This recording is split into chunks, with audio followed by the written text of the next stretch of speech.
eliminating the problem is a goal. The methodology is the question.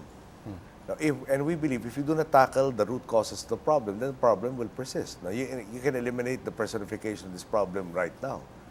But if the situation is such that there is a kid wants to study and the schools do not exist, that has to travel on roads that do not exist, does not have any upward mobility, then he will opt out of the system, and we have a new generation of people who would want something better, and that is but natural.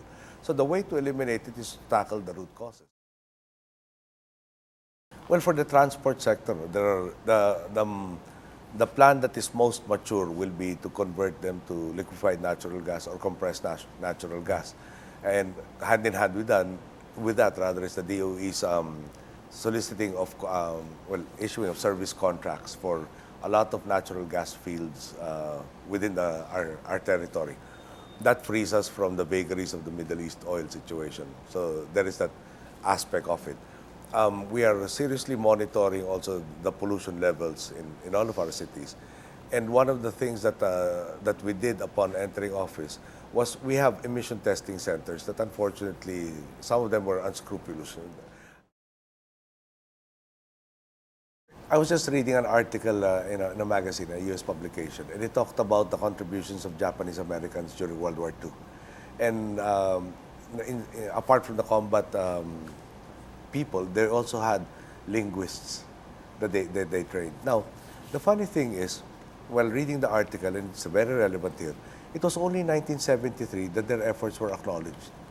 And their participation was kept a secret from World War II up to 1973 when their efforts were recognized. Now, I think the record will show we have not hidden any information from the public. We are adhering, in the absence of a law, adhering to the constitutional provision that the citizens are entitled to information that will affect their decisions. Okay. Having said that, we have been talking to so many stakeholders to define exactly when should the information be released. And let me try to give you a few examples. For instance, if there is a major highway that government wants to build, of course, one of the major costs will be the right-of-way. Should we, at the design stage, already say which route we are going to follow and drive up the price of that land, which ultimately Juan de la Cruz will have to shoulder the burden of?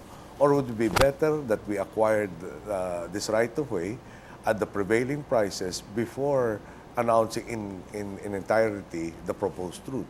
That's just on the practical level. Recently, there's information that comes in raw form. Whilst we are discussing it, should we be telling everybody the raw information that might be changed with further evidence down the line? But in the process, might actually cause a lot of undue concern already.